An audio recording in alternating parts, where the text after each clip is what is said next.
Hello, good crowd. Welcome to the final episode of the Your Mark on the World show, the Social Impact Podcast. Our extraordinary final guest is Nicholas Kristof, the New York Times columnist and co-author of Tightrope, Americans Reaching for Hope, along with his wife, Sheryl WuDunn. You do not want to miss 1 minute of this episode. Stick around. Welcome to the Your Mark on the World show with your champion of social good, Devin D. Thorpe. Nick, welcome to the show. Great to be with you. Congratulations on so many shows before this. Quite a legacy. Well, thank you. And it is a thrill to have you as our final guest. We're recording this about 3 months before it will air, but I am thrilled that you would make it. Well, and I'm honored. Thank you. Now, Nick, tell us a little bit about Tightrope, Americans Reaching for Hope. So Tightrope is essentially about the disintegration of working class communities across the country. And it's a deeply personal book because I tell it with my wife, Sheryl WuDunn, partly through my hometown in rural Oregon, a town of Yamhill, and especially the kids who were on my old school bus. And about a quarter of those kids have passed away, largely from what economists call deaths of despair, drugs, alcohol, suicide, and also reckless accidents. And I think we all know as a country that a lot of Americans have been left behind, a lot of working class folks have been left behind. That's the story of my immediate community, and it's really parallel to a lot of mining areas in Kentucky or logging areas in Maine, or frankly some urban African American communities, in whether Baltimore or wherever. And there's just a lot of pain around America that tends to get neglected, and we wanted to try to tell that story and also offer a look at what can make a difference and how to address it. Well, that is your signature style. In your past books, Half the Sky and A Path Appears, you've taken that approach of looking at problems and pairing them with solutions, that great juxtaposition. What are some of the things that you've looked at in your new book that provide solutions or antidotes for the problems you see? So one of the stories we tell is of some neighbors who lived not far from us. It was a family of 5 kids. The oldest was in my grade. Everybody was very smart. And they had risen very, very quickly. The 20th century had been enormously good to them. The dad had a good labor union job. They had all, the kids were getting much more education. And then everything kind of collapsed and the jobs went away. The kids all ended up dropping out of school, and they self-medicated with meth, with alcohol, with other drugs. And, to me, and then they became less employable, less marriageable. The family structure, which had been really strong in my community, just collapsed very, very quickly. The social fabric became undone. And so now of those 5 kids, 4 of the 5 are now dead. And the only one who survived because he spent 13 years in the Oregon State Penitentiary on drug offenses. And, these are smart kids who could have contributed so much to the country, to the community. And instead, we didn't intervene, I guess, in some level because of cost. We ended up paying far more by incarcerating them. Their children have been in trouble as well. And to me, one of the great lessons is that it's often hard to turn around a 30-year-old who's in trouble. helping an at-risk 3-year-old is an awful lot easier, and that an awful lot of the difficulties in this family could have been prevented if there had been more social outreach, if there had been a greater effort to keep people in school. There's a lot of talk now about getting more people through college, and yes, absolutely. But 1 in 7 kids in America still doesn't graduate from high school, and those kids are cooked. They're just cooked. Yeah, it's fascinating. You recently wrote a column about, and I imagine some of these ideas make it into the book, but you wrote a column about how simply moving to a different neighborhood can radically alter a young child's life, a toddler's life. How does that apply to what you see in your hometown? That's right. This is look, there's no silver bullet to address these kind of problems, but there's silver buckshot in a sense. There are a lot of things that will help. And so we give out about $30 billion in housing vouchers each year. And too often, the beneficiaries of those vouchers move from one poor area to another poor area. They end up, our housing programs tend to consolidate the poor in ways that don't really help them and arguably magnify the problem. And so there have been these very good experiments led by the economist Rod Chetty and others that find that if you help families take that voucher and move to an area that has sort of higher opportunity for their kids, better schools, a stronger family structure, then there actually are still rental units available. And that when you get a young kid moving into that neighborhood, they're much more likely to graduate from high school. The girls are less likely to get pregnant as teenagers. Later on, they're going to earn more money. They're going to pay more taxes. And this is, it's a small nudge. It's helping families understand where their kids are going to do better. And so, I wish that some of my neighbors could have had that kind of help back when they were at a tipping point. Well, one of the reasons I think you've written this book is because you appreciate that we don't talk about it enough. In fact, you wrote a column this week, again, 90 days ago, about the fact that there have been 147 presidential debates without a single question about child poverty. Why aren't we talking about this, and what should we be all be doing to increase the attention these issues get? Well, one of the models for Tightrope, in a sense, was a book that came out at the beginning of the 1960s called The Other America by Michael Harrington. And that kind of woke Americans up to the fact that there was so much of the country left behind and led to smarter policies. And I think that likewise, today it is really easy for successful people to ignore those who've been left behind. We tend to be more segregated by income as well as by race, by education, by class. And so we can tune out those who've been left behind. And I want to make it harder for that to happen and remind people that there is just a lot of desperate need out there. And what we don't pay attention to, we still end up paying for it. It still ends up holding the country back.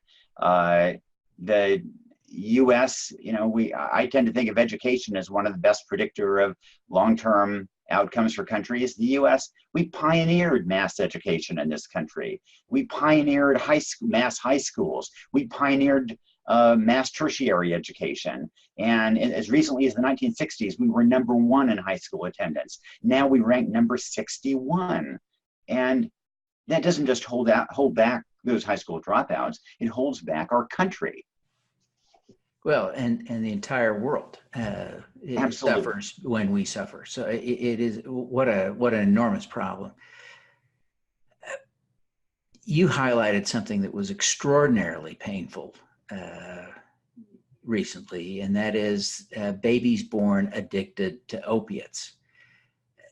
This seems to be correlated with poverty in America. Do you see it that way as you were looking at this story, or does this cut across socioeconomic classes? So, I mean, look, there are people with addictions at every income level. But yes, it is disproportionately people who've been, who are kind of working class and struggling. And what I think we often see is that people take drugs or alcohol because they're self-medicating and they have a lot of pain. They mask it with drugs or alcohol. And so the answer to drug abuse isn't just a question of drug treatment programs, although we absolutely need that. And it's not a question just of stopping drug companies from peddling opioids and bribing physicians with kickbacks to prescribe more opioids, although we certainly do need that crackdown. But it also has to be about giving people who are at the margins more of a sense that they have a future, that they don't need to numb that pain. And one of the things we look at in the book in Tightrope is auto workers who were laid off in both Detroit and then across the border on the Canadian side in Windsor. And look, automation, globalization cost auto workers jobs on both sides of that international border. But those on the Canadian side were much more likely to get retraining so that they could move into new jobs, and so that auto workers could become, ultrasound operators. And the upshot was that if you were a Canadian auto worker, you were less likely to turn to drugs. Your kids were less likely to turn to drugs. And today, your grandchild is less likely to be born dependent on opioids. That really highlights the need for a policy discussion. You are unabashed about having liberal ideas about the right way to address problems in America. It is also your pattern to call liberals on their hypocrisy or blind spots when you see it. And I thought there was a particularly nuanced piece you wrote recently about an argument you had with your daughter over a liberal issue. And I'm trying to get the details right in my mind, but as I recall, there was someone speaking on campus, and I'm forgetting who it was. Right. Your daughter took the view that he should not be allowed to speak on campus. You were concerned that if we're going to celebrate the idea of liberal ideas, we need to celebrate their supremacy after the debate, not before. So tell us a little bit about your thinking and why you think it's so important to call liberals on their flaws, if you are a liberal. Absolutely. So, I count myself as a liberal. And, I believe that liberals can win arguments on the strength of the ideas. I don't think we need to suppress conservative arguments. And in fact, every morning I read the Wall Street Journal editorial page and struggle through it because I want to encounter ideas that will make me uncomfortable, that will force me to face narratives or facts that I have trouble with. And I think that universities in particular have become a little bit too much cocoons of the kind of ideas that I believe in, and we've been reluctant to let conservatives into our bastion. I once quoted a Black evangelical professor who said that in mainstream society that he suffered more discrimination because he was African American. On universities, he suffered more discrimination because he was an evangelical Christian. And I think that liberal values should be to listen and respectfully disagree and win over those arguments. But I think that diversity too often liberals are in favor of diversity for, everybody except, for people who don't look like us, but not for people who don't think like us. Yeah. And I think diversity of all kinds makes us a stronger society, including diversity of thought. You also wrote a recent piece, and I imagine some of these ideas surface in Tightrope, but our death penalty has sort of been, is seeing a renaissance in recent months. It doesn't seem to me that it's fair, right? That you are equally likely as a white rich person or middle class person to be subject to the death penalty as a low income or African American person. What do you see? So I think that we fooled ourselves to think that the death penalty is going to be applied only to the worst of the worst, and that it will, it's tough to kill somebody, but at least it ends the process. It saves money, doesn't keep somebody alive on death row forever. And I think these assumptions we have are completely wrong. It doesn't end up being applied to the worst of the worst. It ends up being applied to the unluckiest of the unluckiest. It's just time and time again, we see that it's really more about a aggressive prosecutor in a case that gets attention. And unfortunately, it's often applied in a situation where there's a sensational case, the prosecutor is under a lot of pressure, and because they're under that pressure, they may cut corners and actually arrest somebody who may be innocent, and then seek the death penalty. So that is, I think, one reason why so many of these cases end up being people end up being exonerated when there's DNA evidence. It's clearly also more likely to go to Black defendants, to poor defendants, to defendants in particular regions, particularly in the South. And, maybe one other thing that really struck me in reporting this is that there, sure, there are indeed cases where people do things that are, evil. I can't think of another word for it. I mean, somebody brutally tortures and kills a group of people, and it's inexcusable. It's inhumane. Then the case drags on.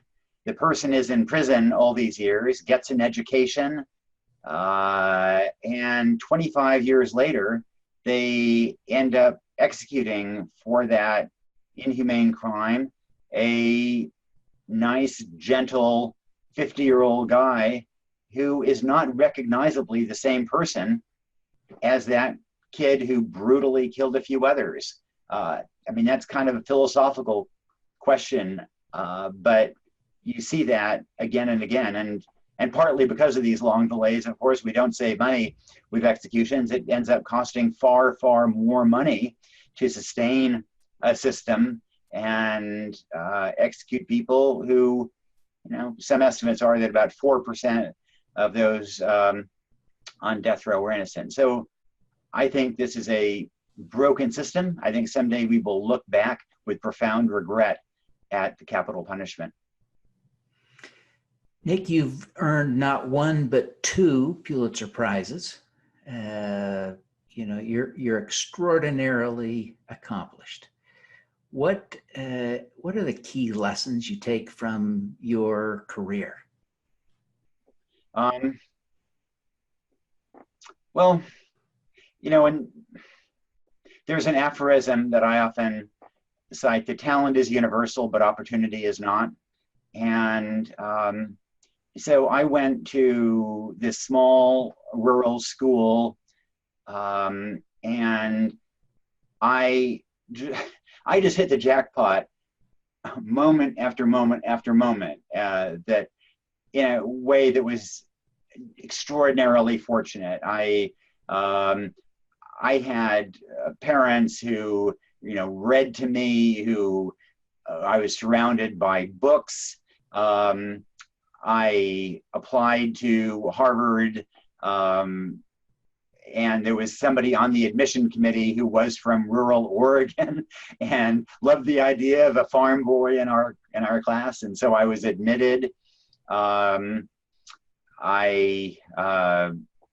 know, 4 years later, I was lucky enough to win a Rhodes Scholarship, which opened all kinds of doors, gave me more of an education, led me to the New York Times.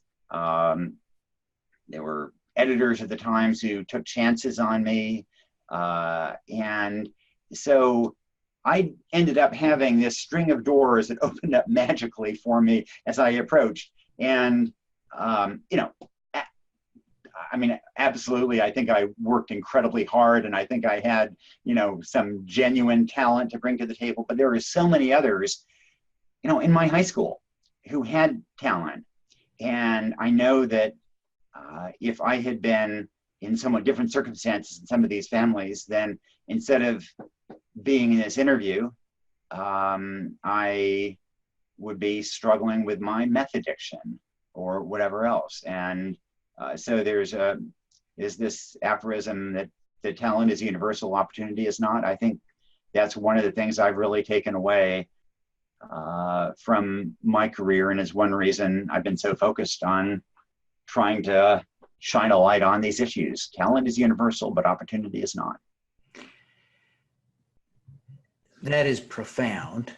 Still, I wonder, what is your superpower? Well, I mean, look, I work very, very hard. I've been incredibly blessed with a wife and partner, Sheryl WuDunn, who, you know, if your family life is a mess, then that takes a personal and professional toll. I'm very lucky to be still in love with Sheryl, and to, you know, we maintained a professional and personal partnership that has certainly been a pillar of helping me with everything I've been able to achieve. You know, the most important decision that young people make is not the company that they join or the career that they choose. It's the partner they choose for life. And I hit the jackpot there too. Wow. That great and powerful insight. Well, Nick, thank you so much for taking the time to be with us. Before you go, would you take just a minute and coach people on how to find your column in the Times, how to subscribe to your newsletter, how to get Tightrope, how to get, you know, your past bestseller books, and then tell people how to follow you on social media? Sure, I appreciate that. So the new book coming out January 14th is Tightrope. The last couple of books are A Path Appears and Half the Sky. I'm on Twitter and Facebook. Twitter is Nick Kristof. Facebook is just Kristof, Kristof. I hope you'll get my email newsletter. It comes twice a week, and you can do that at nytimes.com/Kristof email, just Kristof email. So I hope to see your viewers on my email list or on social media or at book talks or wherever else. And Devin, also, I just want to congratulate you on a extraordinarily rich, you know, series of interviews covering every possible issue over the years, and for not only reporting on social impact, but having one as well. Well, thank you. That's kind of you. Sorry.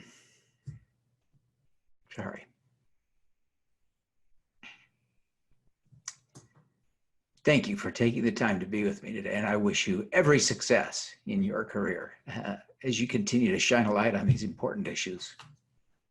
Thank you so much. I really appreciate it. All righty. Let's do some good. Devin Thorpe's mission is to end extreme poverty, improve global health, and mitigate climate change before 2045 by finding and sharing the stories of those who are doing the most good. Thanks for tuning in to the Your Mark on the World show. the Social Impact Podcast. Please subscribe via YouTube, iTunes, Google Play, Stitcher, or Spotify.